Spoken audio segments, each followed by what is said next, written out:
Welcome back everyone, it's Steve! One Piece chapter 1026 literally broke the world! Like this peak fiction was trending all day on Twitter!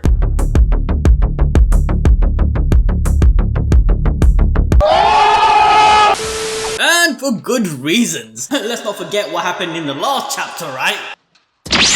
But for reals, Oda has literally delivered maximum hype as Luffy unlocks that Pirate King energy, finally showing everyone that he has truly reached the level of a Yonko. In chapter 903, Big Morgan publicized Luffy's victory against Big Mom and even dubbed Luffy the 5th Emperor of the Sea. However, we all knew that Big Morgan was just gassing our boy out for this moment where Luffy unleashes the next level to his Conqueror's Haki. Now, a lot of important foreshadowings was fulfilled in this chapter, from Onigashima being lifted up into the sky by Kaido with the only person to stop him being Momonosuke, to the revenge of Pedro's death and annihilation of Zhao by Jack. Most importantly, the fulfillment of Luffy being Joy Boy, a possibility that Kaido initially eliminated back in chapter 1014. Now of course everyone knew that Luffy was gonna get up, like come on, he just needed to eat some meat, you know? Actually, why don't we do that in real life? You get sick, just grab yourself some burger. Bad day at school, double some burger. Another girl rejected you.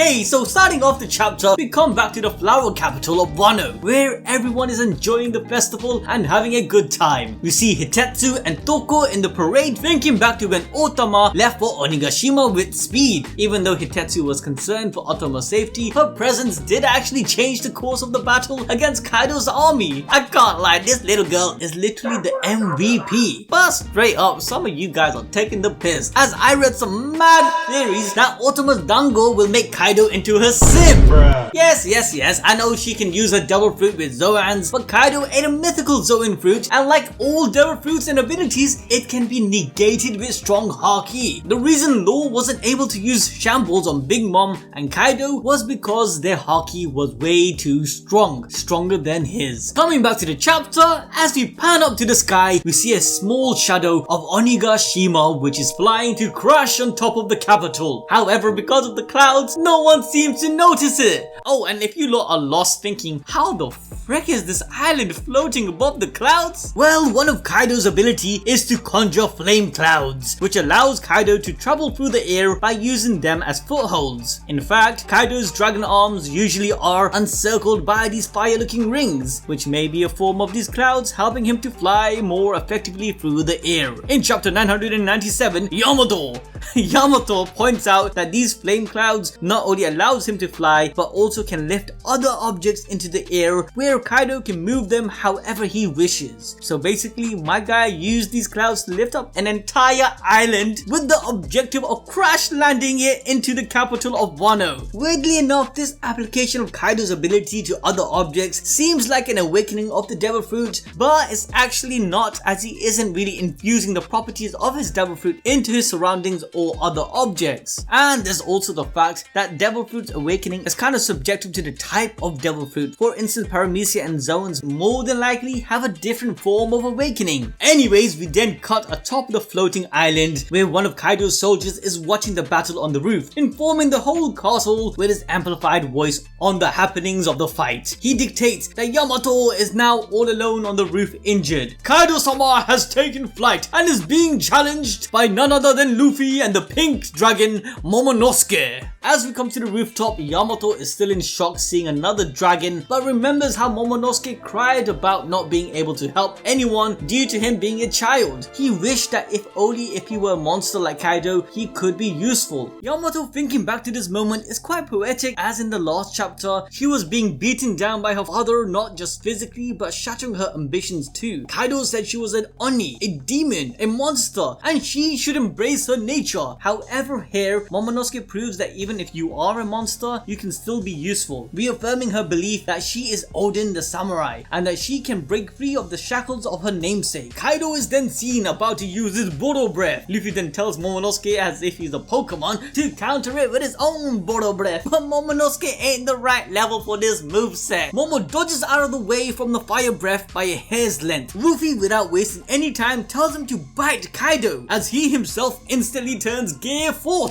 smashing Kaido's head with elephant gun. Momo at this point hesitates to take a bite of Kaido because he's still scared. However, his memories of Kaido smacking his mama across the floor, choking him out, comes to haunt him. So this time he isn't going to chicken out. He sees the fallen Kaido on the ground and bites him in the neck, just as his trainer Luffy asks him to do. Kaido screams in pain, but doesn't seem to be fazed much. He's just yelling at Momo, confused as, "What the frick are you doing, bro? You took a bite out of me, you freaking cannibal!" But Momo doesn't budge. He just thinks back to how Kaido ruined his home and Wano, his whole family, and killed his father. All the misery brought upon his life was due to Kaido and Orochi. Just before Kaido retaliates, Yamato tries to rush in and help Momo, but Luffy swoops in first, giving Kaido another taste of his elephant gun. As Kaido drops to the ground, we cut to Jack and Perospero with Inuarashi and Nico Mamushi. Jack says that this is the last they will see the moon tonight as the dragons brings up the clouds. And seeing we have two dragons on the roof, the light of the moon is hidden once more. These clouds are actually a representation of the horror that Kaido brings along with the end of hope. This imagery is important as later on everything goes full circle. Regardless, this causes the Minks to come out of their Sulong form. Both Ino and Nico are on the ground, whilst Jack exclaims that if he had taken another hit, he wouldn't be standing right now. All of this further showcases the tremendous power up the Minks gets when the moon is out. To put things into perspective, Jack's bounty is 1 billion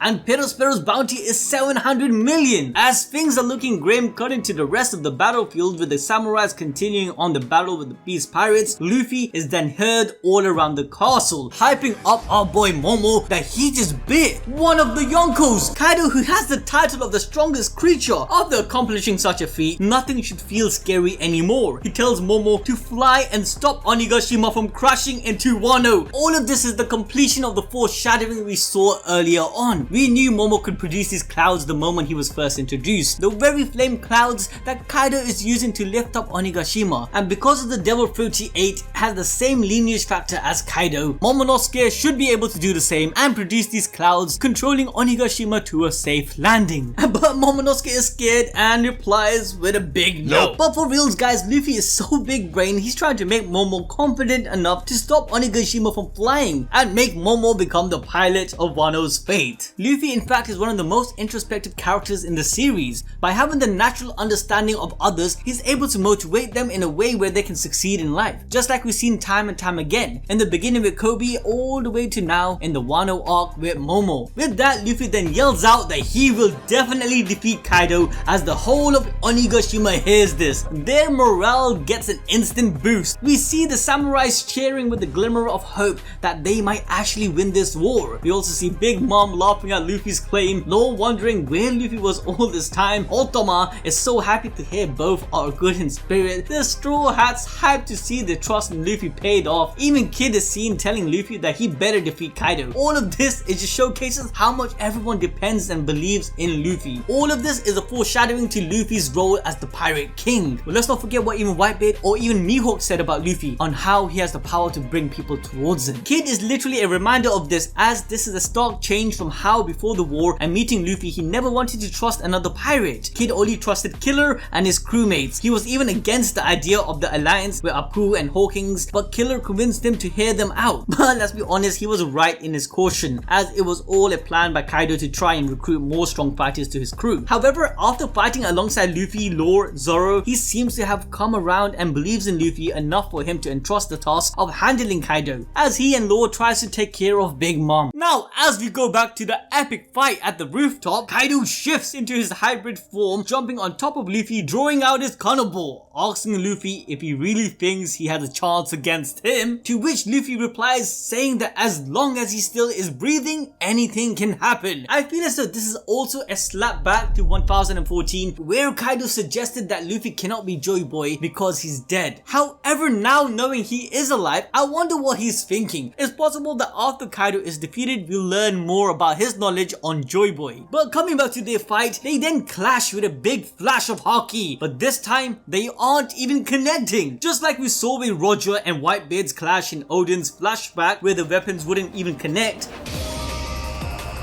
Luffy's fist and Kaido's kanabo also don't connect. Instead, this impact of Haki splits open a whole freaking sky, revealing the moon. Now, the splitting of the sky is quite significant here. We have seen Luffy use Haki and Conqueror's Haki all this time since the time skip started, but have never seen him use it to a degree where it splits the sky. And if you guys remember, way back when Shanks came onto Whitebeard's ship and their Haki clashed, the sky split as well. And something to note there is that it was the first time we ever saw Yonko's true power. It also showed us how many leagues down Luffy and the Straw Hats were compared to the Yonko's power. But the thing is, Luffy, before he fell down on Onigashima, told Zoro that he would beat Kaido. This was after figuring out on how to flow his Conqueror's Haki onto his attacks. As we saw with Luffy's fight against Katakuri, Luffy is evolving his Haki through battle experience, something which Rayleigh told him was required to take his Haki to the next level. Now, I don't really want to classify Hakis into actual levels, but it's clear that even with the use of Haki, there are stages. Like an example is with the observation Haki, having the basic stage of sensing presence, sensing strength, even sensing emotions. And as we've seen Luffy do countless times, sense intent to dodge attacks. But as I said earlier, there is a second stage to this as we've seen with Katakuri, which is using the observation Haki to actually see the future.